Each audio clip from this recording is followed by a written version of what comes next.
To our big story at 9. 2 weeks ago tonight, a Kenosha police officer shot and severely injured Jacob Blake. The incident captured by a neighbor. In the days that followed, protest, unrest, fires, and the killing of 2 protesters.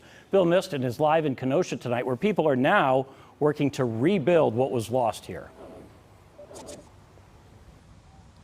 Good evening, Ted. Since Blake's shooting opened a wound that has plagued the country for not just this summer following the death of George Floyd, but far longer. And since those events here in Kenosha 2 weeks ago, today, members of the community coming together to put the city on a path for change for the future. The good, like demanding civic engagement. They work for you. Exactly. Cleaning up and vowing to rebuild.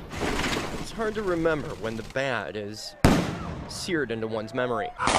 But for the city of 100,000 or so, Kenosha's home. That home rocked following the police shooting of Jacob Blake last month. I want an end to qualified immunity. I want the police department to act as our guardians and not hunters in our society. As Kenosha continues to heal, So we can actually create change on an intellectual level and not just through emotion. groundwork being laid for what comes next. More than 100 people packing in under a tent across the street from the Boys and Girls Club Sunday afternoon. It's vital for the children to have a place to go instead of being out here and becoming a target. Some urging more dedicated funding for community programs for at-risk youth. And not just talking about the issues, but how to fix them. What laws they want to see change, how can we actually help the city? We got to start putting pen to paper if we're going to fix these problems. GREGORY BENNETT and his group Peace in the Streets raising that question before a handful of local and state elected leaders. This is not about posturing. This is not going to be about Democrat or Republican.